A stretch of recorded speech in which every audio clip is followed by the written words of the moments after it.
ಅಮ್ಮ ಕೇಳಮ್ಮ ಬೀದಿ ಪೊರಕೆ ಬೇಡಮ್ಮ.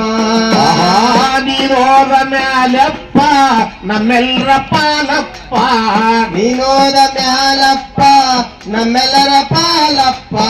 ನಾಡ ತುಂಬ ನಡೆದೈತೆ ನಾಡಿಗೆ ಗೊತ್ತಾಗೈತೆ. ನಮಸ್ಕಾರ.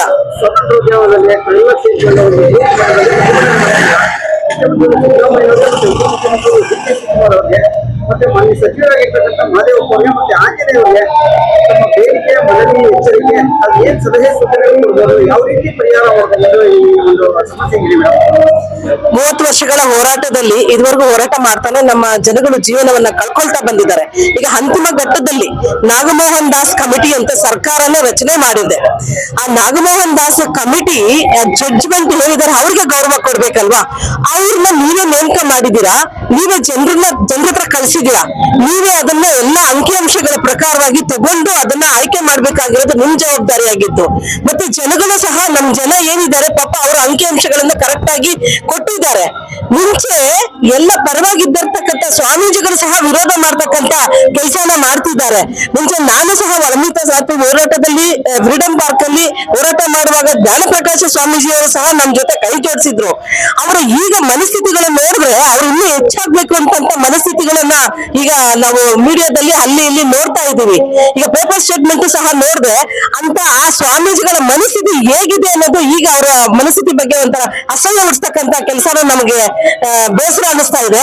ಒಟ್ಟು ಎಸ್ಸಿ ಕುಟುಂಬ ಎಸ್ಸಿ ಇದರಲ್ಲಿ 101 ಜಾತಿಗಳಿಗೂ 101 ಜಾತಿಗಳು ಏನಿದೆ ಆ 101 ಜಾತಿಗಳು ಏನಿದೆ ಆ ಎಲ್ಲಾ ಜಾತಿಗಳಿಗೂ ಈಗ ಈಕ್ವಲ್ ಆಗಿ ಸಮಾನತೆ ಸಿಕ್ಕುತ್ತೆ. ಈಗ ನಮ್ಮ ಒಳ ಮೀಸಲಾತಿ ಹೋರಾಟಕ್ಕೆ ಇಡೀ ನಮ್ಮ 30 ವರ್ಷಗಳ ಹೋರಾಟಗಳಲ್ಲಿ ಮಾದಿಗ ಸಮುದಾಯ ಮಾತ್ರ 30 ವರ್ಷಗಳಿಂದ ಹೋರಾಟ ಮಾಡ್ತಾ ಬಂದಿರೋದು.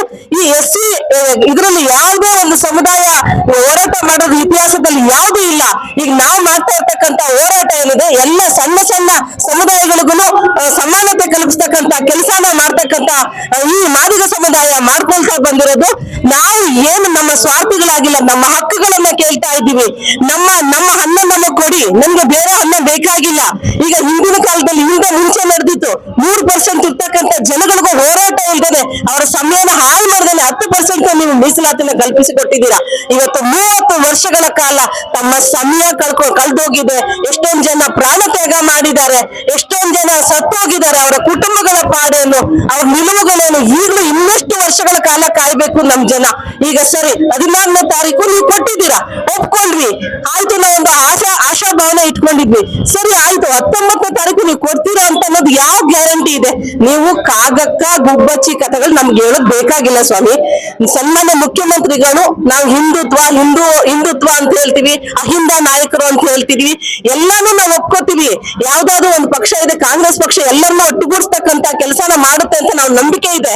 ಅದನ್ನ ನೀವು ದಯವಿಟ್ಟು ನೀವು ಮೀನಾಮೇಷ ಹೇಳಿಸ್ತೆ ಬರೋ 19ನೇ ತಾರೀಕು ನೀವು ಏನ್ ಫೈನಲ್ ಡಿಸಿಷನ್ ತಗೊಂಡಿದ್ದೀರಾ ಆ ದಿವಸ ನೀವು ಏನಾದ್ರೂ ಅದನ್ನ ಒಂದು ಮಾಡಿ ಇವಾಗ ಅದನ್ನ ಆಯೋಗದ ರಚನೆ ಮಾಡಿದ್ರೆ ಇಡೀ ಒಂದು ಸಮಾನತೆಯನ್ನ ಕೊಟ್ಟು ಜನರಿಗೆ ನೀವು ಒಂದು ಬದುಕ್ತಕ್ಕಂತ ಕಲ್ಪನೆಯನ್ನ ನೀವು ಕೊಡ್ತಾ ಇದ್ದೀವಿ. ಬದುಕಲಿಕ್ಕೆ ಜೀವನ ಮಾಡ್ಲಿಕ್ಕೆ ಒಂದು ಆಶಾದಾಯಕವಾಗಿ ಬದುಕಲಿಕ್ಕೆ ವ್ಯವಸ್ಥೆ ಮಾಡ್ಕೊಡ್ತಿದ್ದೀರಾ ಅಂತ ಹೇಳಿ ಇಡೀ ನಿಮ್ಮ ಸರ್ಕಾರಕ್ಕೆ ಋಣಿಯಾಗಿರುತ್ತೆ. ಈ ಸಮುದಾಯಗಳು ಯಾವತ್ತೂ ಅಷ್ಟೇ ಅನ್ನ ಕೊಟ್ಟು ಹಂಚ್ಕೊಂಡು ತಿಂತಕ್ಕಂತ ಸ್ವಭಾವ ನಮ್ಮ ಮಾದಿಗ ಸಮುದಾಯಕ್ಕಿದೆ. ಅದೇ ಬೇರೆ ಸಮುದಾಯಗಳನ್ನು ನೋಡಿ ಬೇಕಾದ್ರೆ ನಾವು ಹಂಚಿ ತಿನ್ನುವ ಸ್ವಭಾವ ನಮ್ಗೆ ಇರೋದ್ರಿಂದ ಎಲ್ಲರಿಗೂ ಇದು ಅನುಕೂಲ ಆಗುತ್ತೆ. ಈಗ ಜಾತಿ ಇವಾಗ ಅಂಕಿ ಅಂಶಗಳ ಪ್ರಕಾರವಾಗಿ ಯಾವ್ಯಾವ ಅಂಕಿ ಅಂಶಗಳಿದೆಯೋ ಅದೇ ಅಂಕಿ ಅಂಶದ ಪರವಾಗಿ ನೀವು ಕೊಡಿ, ನಮ್ಗೇನು ಎಕ್ಸ್ಟ್ರಾ ಏನು ಬೇಕಾಗಿಲ್ಲ ಸ್ವಾಮಿ.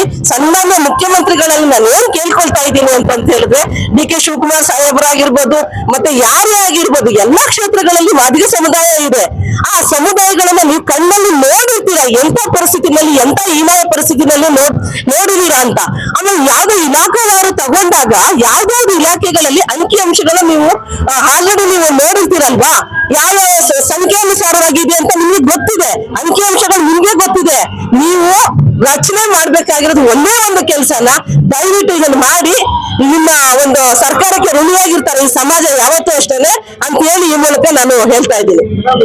ಮುಖ್ಯಮಂತ್ರಿ ಸಿದ್ದರಾಮಯ್ಯ ಒಳ ಮೀಸಲಾತಿ ಜಾರಿಗೆ ತರಿಸಿಕೊಳ್ಳೋದಕ್ಕೆ ಯಾವುದೇ ಒಂದು ಅತಿ ಆತಂಕಗಳಿಲ್ಲ, ಅವರು ರೆಡಿಯಾಗಿದ್ದಾರೆ.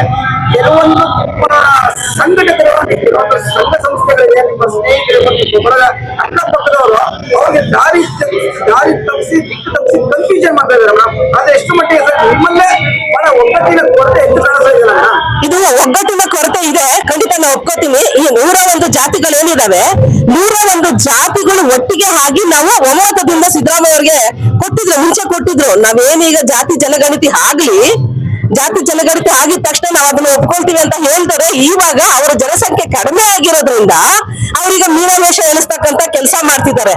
ಯಾವುದೇ ಒಂದು ರೀತಿಯಲ್ಲಿ ನೋಡಿ, ಈಗ ಜನಸಂಖ್ಯಾನುಸಾರವಾಗಿ ರಾಜಕೀಯವಾಗಿ ಆಗಿರ್ಬೋದು, ಶೈಕ್ಷಣಿಕವಾಗಿ ಆಗಿರ್ಬೋದು, ಇಲಾಖಾವಾರು ಆಗಿರ್ಬೋದು, ಎಲ್ಲಾ ರೀತಿಯಲ್ಲಿ ಅನ್ಯಾಯ ಆಗ್ತಾ ಇರೋದು ನಮ್ಮ ಸಮುದಾಯಗಳಿಗೆ ಮಾತ್ರ.